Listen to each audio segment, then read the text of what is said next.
Mesdames et messieurs, je vous salue dans le précieux nom de Jésus-Christ. Vous êtes en train de suivre Numérica Télévision au travers cette tranche intitulée Jérémie 29, 11. Nous vous demandons de nous accorder 15 minutes avant de sortir afin que nous puissions placer un mot. Car ce matin, vous êtes déterminés à affronter la journée.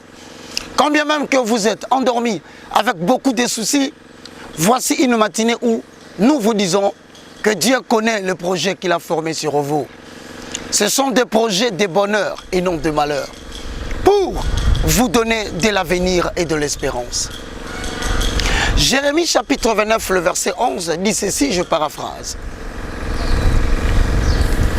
Car je connais le projet que j'ai formé sur vous. Ce sont des projets de bonheur et non de malheur, pour vous donner de l'avenir et de l'espérance. Bien-aimés, très cher papa, très chère maman, très chers frères, vous qui avez l'opportunité de nous suivre maintenant, laisse-moi te dire que ça n'a jamais été un hasard. Lorsque tu tombes devant une intervention venant de la part de Dieu, c'est peut-être de manière négligée. Dieu veut t'adresser un message pour te refocaliser sur l'espérance que certainement Dieu ne t'a pas abandonné. Eh bien aujourd'hui, bien-aimés dans le Seigneur, nous abordons sur un point très important, à savoir une portion de l'Écriture qui est d'ailleurs inscrite dans les livres de Ésaïe, celui dont le nom signifie l'Éternel est sauveur. Mais Ésaïe chapitre 43, le verset 18 au verset 19 dit exactement ceci. Ne considérez plus ce qui est ancien.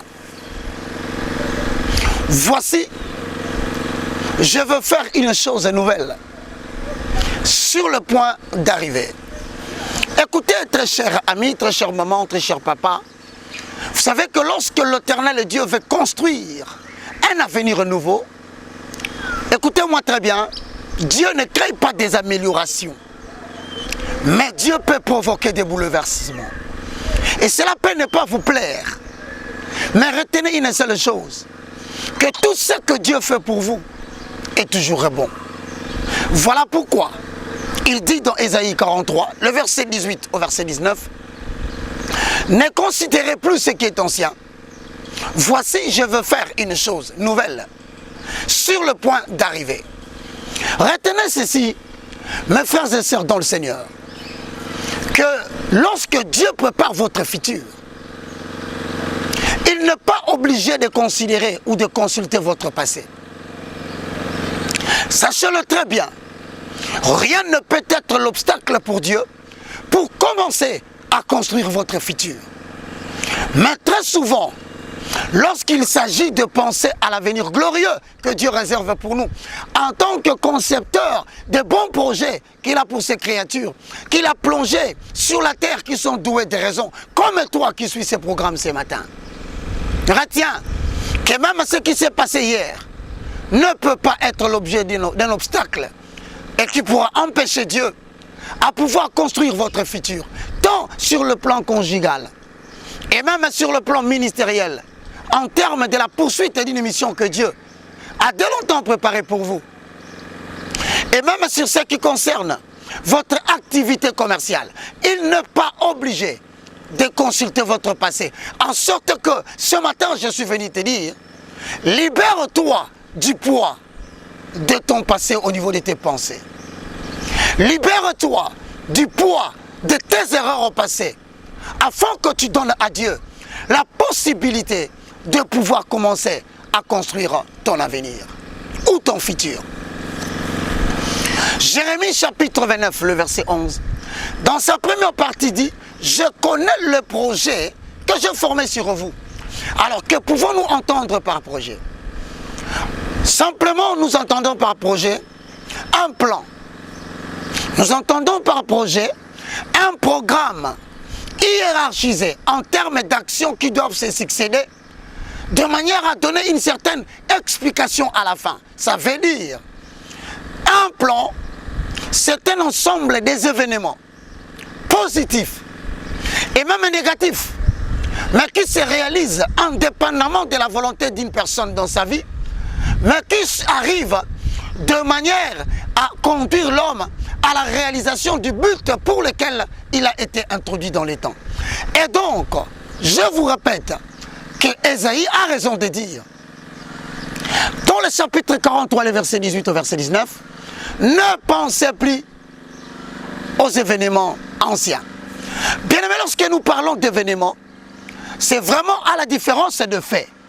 Les événements sont caractérisés par son caractère social ou démographique. C'est-à-dire, il y a des choses qui arrivent, qui peuvent vous humilier dans votre famille, qui peuvent vous humilier dans votre quartier, qui peuvent vous humilier dans votre commune, je dirais même ville, et plus loin, dans le pays où Dieu vous a introduit dans les temps, qui peut pousser les gens à perdre l'identité qu'ils avaient de vous. Mais cependant, cela ne peut pas devenir un obstacle ou obstruer afin que Dieu ne construise pas votre futur. Mesdames et messieurs, très chers concitoyens dans le royaume de notre Père, voici quelques exemples qui peuvent augmenter votre assurance afin que vous sachiez que Dieu, quels que soient les événements, ce sont des événements anciens, mais il peut toujours recommencer à construire votre futur. Prenons l'exemple bien aimé dans les Seigneurs de Pierre, qui était d'ailleurs un pêcheur, mais avec un tempérament explosif. En tout cas, nous pouvons le dire, et quelque peu misanthrope. Mais regardez comment cet homme, qui était d'un tempérament explosif, un homme qui, à tout moment, posait des questions, cherchait à comprendre, qui n'avait même pas une moindre lueur de la foi sur son avenir. Mais cela n'a pas empêché Dieu de le remplir d'une puissance spirituelle, afin que plus tard, lorsque il se mettait à prêcher, de multitudes venaient découvrir Christ. Cela en accord avec Actes, chapitre 2, le verset 40 au verset 41. Bien aimé, te parlerai-je de Marie-Madeleine. Pour ceux qui le savent bien, Marie-Madeleine, bien aimée, elle était une prostituée, bien connue d'ailleurs à l'époque de Jésus. Mais pourtant cette femme, elle était la dernière personne qui ne voulait pas s'éloigner de la croix sur laquelle venait de mourir notre Seigneur, celui qui l'avait racheté. Et vous savez, à titre de rappel, que l'une des personnes à découvrir la résurrection de Jésus-Christ et de l'annoncer aux autres, en accord avec Matthieu, chapitre 28, le verset 7. Vous savez pourquoi? Parce que Marie-Madeleine n'a pas voulu être bloquée dans son passé. Elle a désiré recevoir la vie nouvelle que Christ lui donnait. Et cela permis à ce qu'aujourd'hui, qu'on ne parle plus de Marie-Madeleine en tant que prostituée à l'époque de Jésus, mais en tant que celle qui prêchait la résurrection du Messie. Bien-aimé dans le Seigneur, ce matin, l'Éternel Dieu désire te donner de l'espérance. Te parlerai-je de Rahab? Vous savez, Rahab était une prostituée, mais elle était sauvée d'une mort certaine. Vous savez pourquoi? Parce qu'elle a osé, non pas à cause de son passé, mais elle a osé cacher les espions envoyés par Josué. Pour ceux qui veulent bien le connaître, Juge, chapitre 6, le verset 25. Vous connaissez Ruth, la Moabite, qui avait grandi dans une société qui était vraiment très plongée dans le culte des idoles. Mais cependant, celle-là, dans un monde qui n'était pas prometteur, au début de sa vie, elle ne savait pas où elle finirait sa vie. Mais vous savez ce qui est intéressant? Après avoir choisi de servir Dieu, elle entra dans la généalogie du roi David et surtout de notre Seigneur Jésus-Christ. Matthieu chapitre 1, le verset 5, la généalogie de Jésus. Vous savez, Jacob a fait honneur dans son pays avec une réputation connue d'escroc. Jusqu'au jour où Dieu le transforma de fond en comble. Et alors, cet homme qui était un escroc connu dans la société est devenu un prince de Dieu. Et on l'appela Israël. Genèse chapitre 32, le verset 24 au verset 30. Je te regarde en face. Qu'est-ce qui te bloque dans ton passé? Est-ce ta réputation? Est-ce tes événements, des erreurs du passé? Est-ce ton échec conjugal? Écoute-moi très bien. L'échec de ton mariage, l'échec dans tes affaires, l'échec dans ta vie professionnelle n'entrave pas le plan parfait que Dieu veut construire pour ton futur. Retenez que Zachée, un spécialiste bien connu dans le détournement des fonds à l'époque de notre Seigneur Jésus. Mais cependant, quelle que soit sa réputation, il n'a pas hésité d'inviter Jésus de passer la nuit chez lui. Et ensuite, se réveillant comme un philanthrope au service des autres, il commença à distribuer toutes les sommes d'argent qu'il avait détournées. Pourquoi? Christ venait d'ouvrir un nouveau futur dans la vie des Zachée. Que dira-t-on de Paul, persécuteur des Juifs, meurtrier sur recommandation du roi? Écoutez-moi bien. Cet homme a fait tuer des chrétiens et a mis beaucoup de chrétiens hors de la portée de la grâce terrestre de notre Seigneur Jésus-Christ. Mais retenez que cet homme meurtrier écrit presque la moitié du Nouveau Testament. Et c'est lui qui nous donna l'inspiration du Saint-Esprit en désectorialisant le christianisme. Aujourd'hui, il est connu comme une figure de proue, une personne à haute réputation. Et Dieu n'a pas consulté son passé pour le faire. 2 Corinthiens chapitre 12, le verset 14. Écoutez-moi très bien.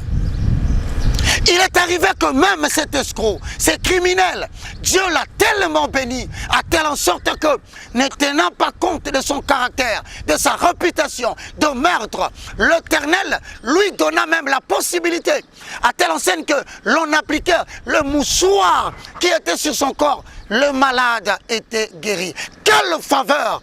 Dieu n'a pas consulté son passé. Si vous le croyez bien, si vous suivez bien ce message de Jérémie chapitre 29, le verset 11, si vous pouvez recevoir ce message avec douceur, si vous pouvez vous décider en sortant aujourd'hui avec une autre perspective de la vie, Dieu peut vous donner un nouveau départ. Dieu peut élargir l'espace de votre tente. Dieu peut vous purifier de l'intérieur au travers de cet enseignement et vous dire que vous n'allez pas vous écarter. Que votre vie ne fera pas naufrage. Que votre santé n'ira pas de malheur en malheur. Mais cependant, Dieu peut transformer votre pensée en sorte que votre esprit retrouve la joie de la vie afin que vous puissiez dire comme moi aujourd'hui, de la chevelure de la tête jusqu'à la plante des pieds, tout va bien.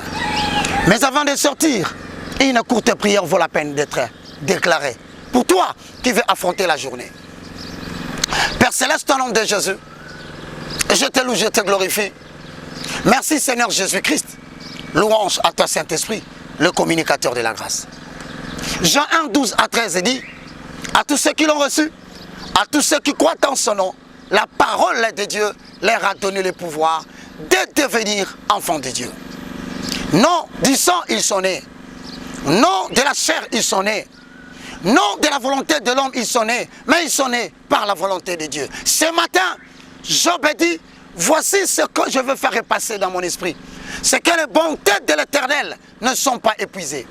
Ses compassions ne seront jamais à leur terme.